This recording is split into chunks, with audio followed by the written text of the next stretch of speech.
Factory appearing with a factory stance and a mountain of power. These are the pro stocks of the MRA, and this is their final fight for valuable points in the 2022 Championship Trail. Up next, the Hot Rods hammer the hayfield.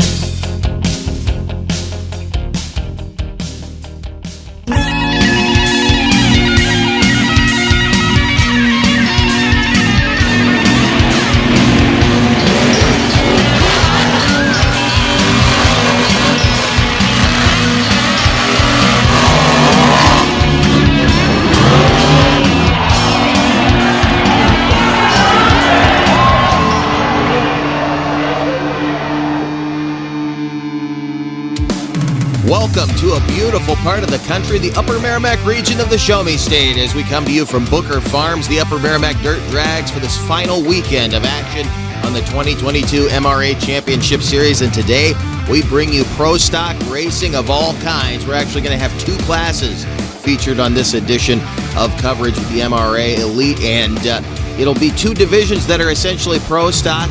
We'll have the Renegades coming up a little bit later, and those are the older style pro stock vehicles. We'll tell you about that as we get to that action. Right now, though, coming into today's action, we take a look at the points in the pro stock division. Leading the class is Jesse Brown. Way up on top, he pretty much has the championship wrapped up. There's a couple battles down below. You see Rick George, Greg Booker, who are both here today. Then there's Rodney Merritt and Don Cato rounding out the top five. Neither of those guys are on hand here this afternoon, so it's going to be a battle between Rick George and Greg Booker, essentially, for those final two spots at second and third. And speak of the devil, here comes Rick George in Shag Nasty out of Franklin, Georgia. 707 cubic inch big block Chevrolet built and tuned by John Conkle. Going to go side by side with Trevor Latham in Hammer Time. 2015 Chevrolet Colorado with fiberglass body on a factory frame, 632 cubic inch big block Chevrolet with a single carburetor. Remember, there is no nitrous in this class.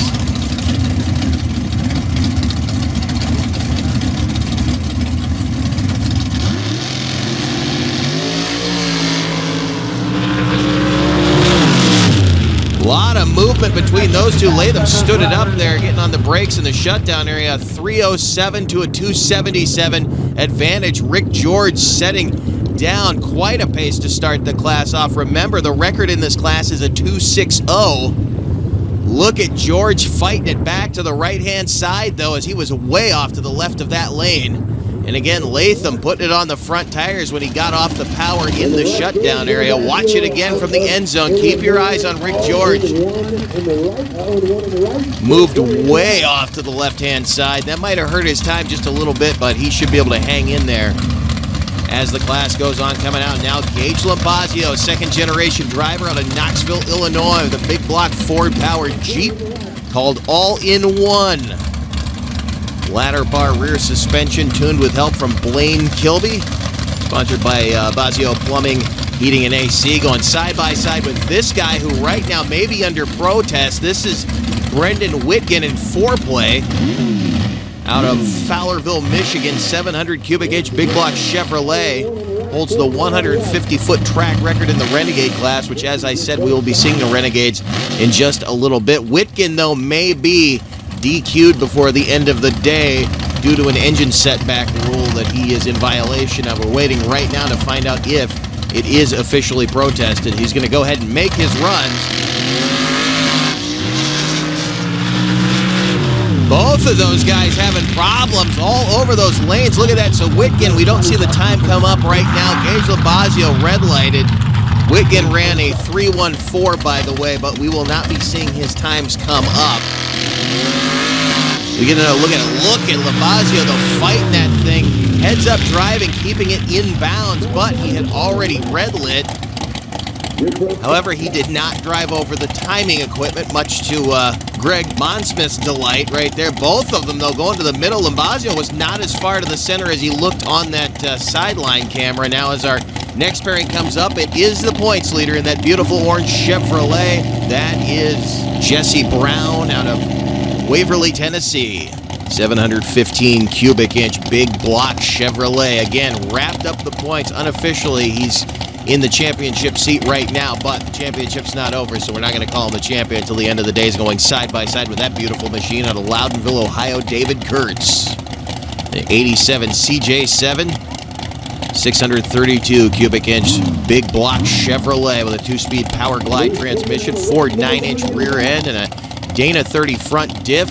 Very fast, long wheelbase Jeep. Let's see what he has for the points leader, and for all intents and purposes, their Pro Stock champion here this weekend, Jesse Brown.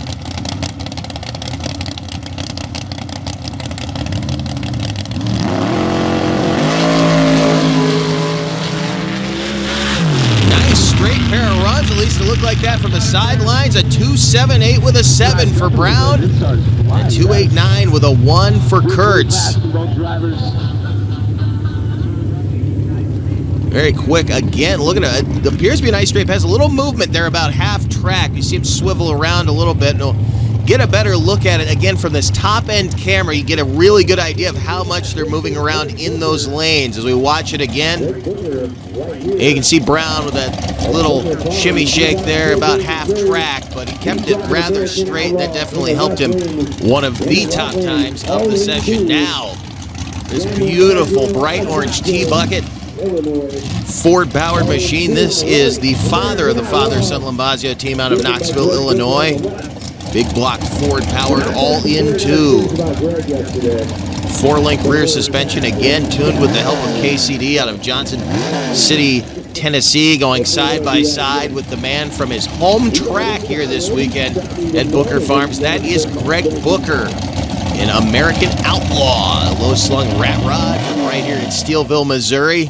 This guy is looking to try to get the job done on his own track, but he's real happy. These guys have been very complimentary of not only the track layout, all the shutdown area, but the dirt quality here. This will be, I'm telling you, before the end of next year, this is going to be a record-setting track potentially in every class on the MRA Tour. Let's see what these two have for each other.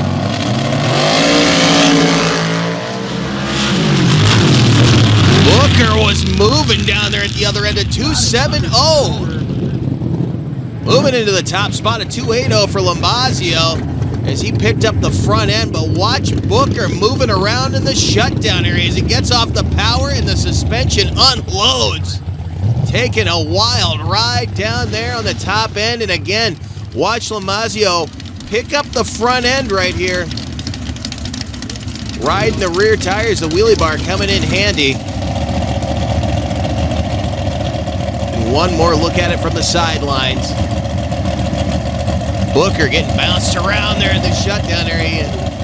Well, you couldn't miss that from any angles. He took a wild ride there. Here is a look at our standings right now after session one. Greg Booker, 2.70 with a 3, leading the class by a mile. It may not look like a lot, but when you're crossing the finish line as fast as these guys are, that is a bunch of time. Rick George, Jesse Brown, Sam Lombazio first down in the 2.8s, and David Kurtz rounding out the top 5. So as you get a good indication of where these guys end up, I have a feeling this is going to be a 2.7, maybe even a 2.6 track before the end of the day. Stay with us. Plenty more to come from here in Steelville. This is more than mud. This is hallowed ground, where legends are born. Carnage is wrought. The Terrell Jones Memorial Scooby-Doo Fastest of the Fast returns to Sanford, April 7th and 8th. The wildest hill and hole action in the country. Unlimited DOT classes compete, while with the quickest, fastest machines of the fast track and the gnarly nitrous shootout and blown alcohol madness. 2 full days, multiple classes, intense competition. The Terrell Jones Memorial Scooby-Doo Fastest of the Fast. Coming to the Lee County Mud Sports Complex in Sanford, April 7th and 8th. This Back Channel Productions program is brought to you in part by RPM Army. For a wide array of content from across the motorsports world, visit rpmarmy.com. Your high-performance fix on the go. Welcome back to Steelville, Missouri. The Upper Merrimack Dirt Drags as the home track man rolls out. Greg Booker, you just saw him take that wild ride before the break. He's going to go side by side once again with Sam Lombazio and all in 2. Booker sitting in the number 1 spot right now at a 2.70 with a 3. Limbazio looking to better a 2.80 with a 5 that he ran in session 1, and should be able to do that as it's that big Oakley Motorsports tuned engine staged up alongside Greg Booker.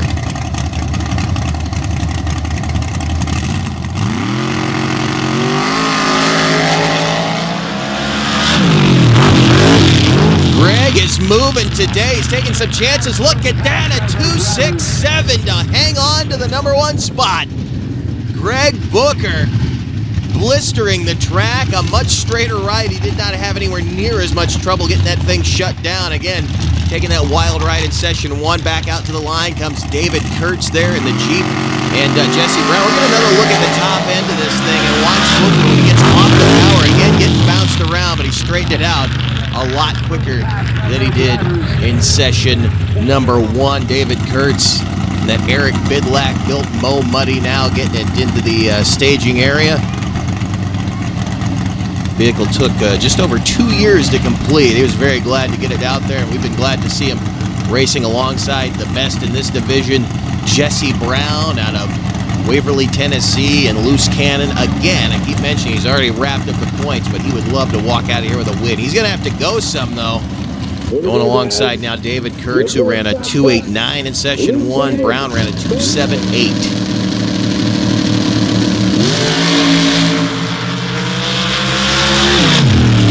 Beautiful straight pair of runs. Kurtz going off to the right, though he actually got up on the berm of the track. It's not a very high berm, but you can get in trouble if you get way over there. A 3.00 to a 2.73. Jesse Brown improving his own time. It's a 2.73 with an 8. Should put him in second place. He's not going to jump over Booker, but a nice pair of runs there. And look at Kurtz working to keep that thing in line, but again, plenty of room to get it stopped. Just don't want to get over into those hay bales. You get yourself in trouble big time there if you collect those big 2-ton hay bales sitting on the right side of the track. Here comes Gage Limbazio back to the line in all-in-one. The Illini going side by side with the Cold Country Flyer right here. This is Brendan Wicken and Foreplay, who right now may not be receiving points or purse. Well, we know he's not receiving points. He will probably not get in the money here. We're going to find out at the end of this thing.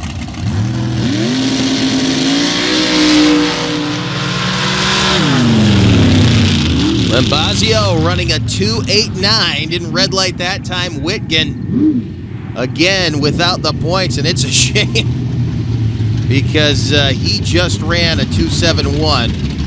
in the red Jeep out of Michigan as Trevor Latham comes back to the line out of Parkview, Iowa. We'll take a look at the run again, and look how far off to the right-hand side Limbazio got before he was able to bring the thing back around, still staying in the throttle, and that's, again, one of the great things about this track is you can really hang in the power. As long as you stay off the cones and the timing equipment and don't get near those barriers, you can really lay into the throttle and keep that thing straight all the way down there. There is plenty of shutdown space. There's like 2.5, 3 miles before you really are going to hit anything if you stay in a straight line. Now as Rick George comes out of Franklin, Georgia, going side by side once again with Trevor Latham out of the state of Iowa. A pair of beautiful Chevrolets on the line.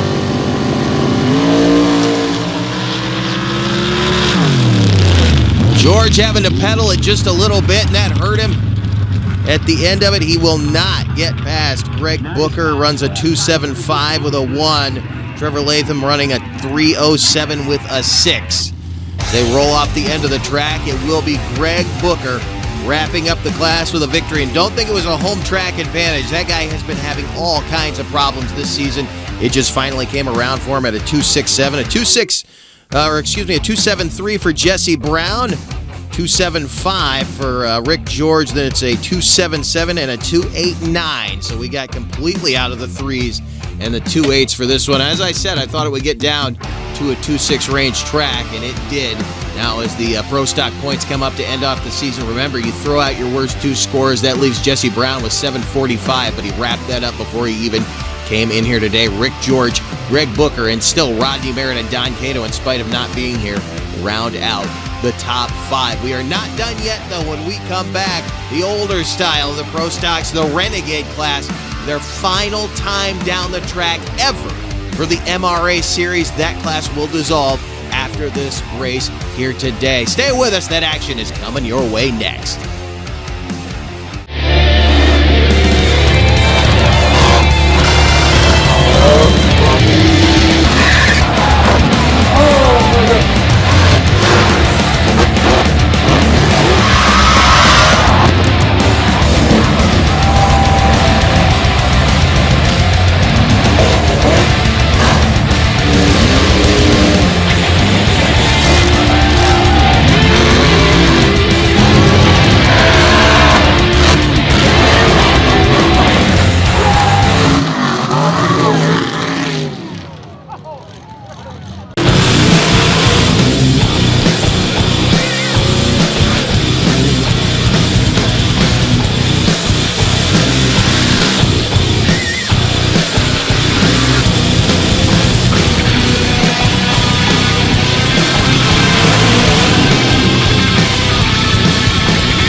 The sun sets over a beautiful evening here at the final stop of the 2022 MRA Championship Series in Steelville at the Upper Merrimack Dirt Drags.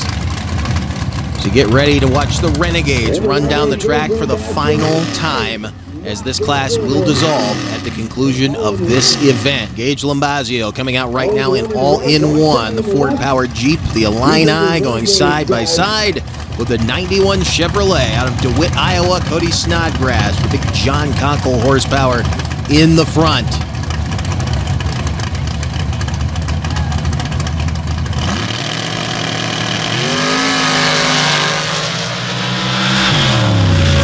Nice straight run for Lombazio. Look at Snodgrass lifting the rear end up. A 2.93 with a 2 for Lombazio. Snodgrass 3 seconds plus, but he got into some interesting territory there at the end of the run. Watch him stand the thing on the nose. Not real high, but the rear end of that truck was starting to come around to the left on him. He had to drive out of near rollover there.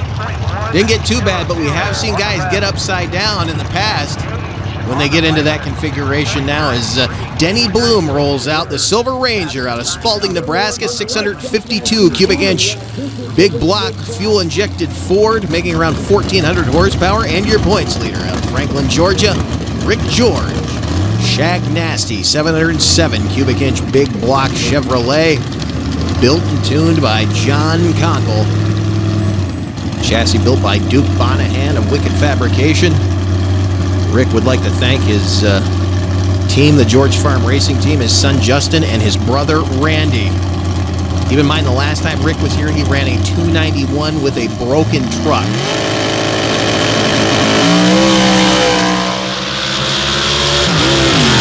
There you see why he's leading the class. Rick George blistering at a 278. He'll move into the number 1 spot right there over Gage Lombazio, who ran a 293. Bloom running a 319. It'll drop him down into 4th for the moment. You can see the shutdown area of that track, and one lane is starting to go away and it's starting to come around in the other, but depending on how much weight is transferred forward when you get off the power, could drastically affect the way that you get the vehicle shut down as All-In 2 rolls out. This is Sam Lombazio, the father of the father-son team out of Knoxville, Illinois, side by side with the father of this father-son team, Mike Latham out of Parkview, Iowa. We saw Trevor earlier in the Pro Stock division. Mike now running the 2015 fiberglass-bodied Colorado, the big block Chevrolet here in the Renegade class.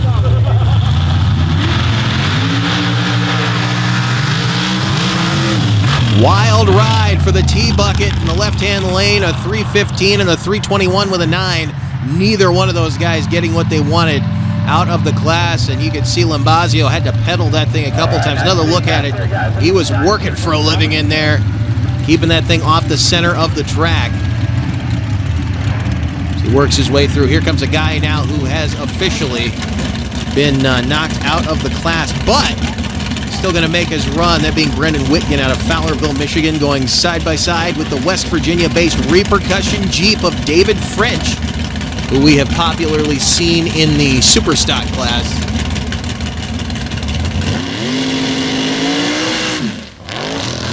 Big problems for Whitgen. He went for a ride off the starting line. French with a 3.60. Whitgen just ran a 3.77, by the way, even though it will be unofficial. Look at how out of shape he got off the starting line, bouncing the front end on through there as he had to keep getting on and off the throttle. Probably left a big rut down there underneath the soil. He got in a soft spot there for sure, and when the thing unloaded, it just turned hard right on him. Great ride for David French. 3.60. Not going to get him to the top of the division, but still, got to be happy it went straight. He can come back and put a little more horsepower to it. In fact, he's coming right back to the line as Rick George, your points leader, continues to lead right now on the clocks. Here comes David French, repercussion. Out of Red House, West Virginia, 600 plus cubic inch big block Chevrolet. And I have to apologize to David. I keep saying that that's a Ford powered Jeep. I'm mistaken. He ran a Ford last year in competition. Beautiful Blue Ranger bump side now with this awesome bow tie powered Jeep. Side by side with another Chevy powered Jeep 4Play. Is Brendan Whitgen again, just out here making passes at this point.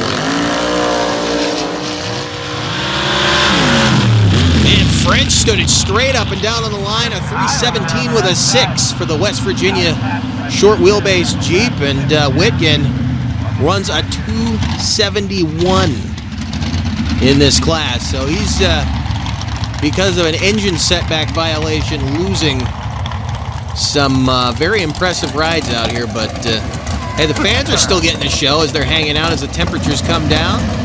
Hanging out by the fire. They're going to get to enjoy some truck pulling after this is all over on the track nearest the crowd there. Sam Limbazio back out on the line.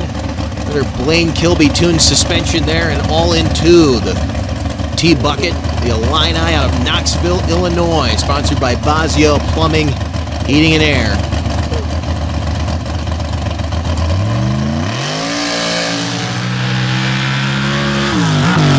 Little out of shape just past the finish line, but a great pass.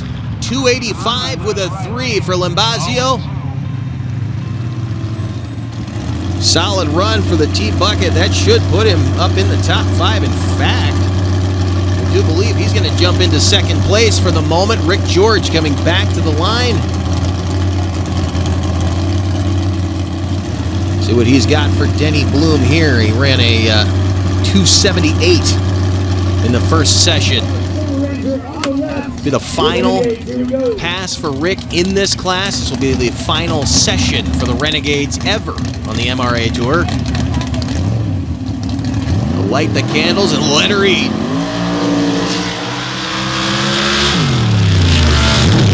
There is a hole or something on the starting line. They've groomed it, but they seem to have dug a hole there at 279 and a 374, it looked like, for Bloom. Watch him again off the line. Look at George picking the front end up still.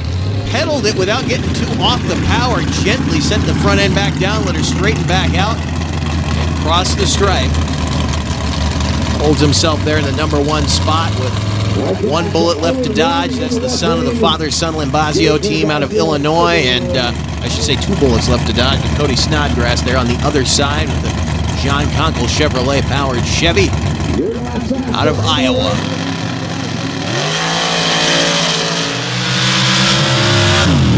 Good pair of passes. A 278 plus was the time to beat. Neither one of them are going to do it. Limbazio runs a 300 and a 311 for Snodgrass. Take a look at the final standings here on the clocks. Rick George will not only pick up the points championship, but the final Renegade victory here. He got a good competition from the likes of Sam and Gage Limbazio, then Cody Snodgrass and David French, 2 of the outer rung prime players in the Superstock division. We round out the event here today. Here's the final points in the Renegade class. Rick George, again, picking up the very last Renegade championship on the MRA Tour. Again, this class will not be here in 2023. Michael Latham ends up second, Gage and Sam Lambazio third and fourth, and Denny Bloom rounding out the top 5 in points in the Renegade class. It has been an incredible weekend. We have one edition of coverage left to go. The mods on the cut tires and the open paddles will wrap up the 2022 MRA Championship the next time we see it. It's going to be some wild, fast action. You are not going to want to miss it. We will see you next time.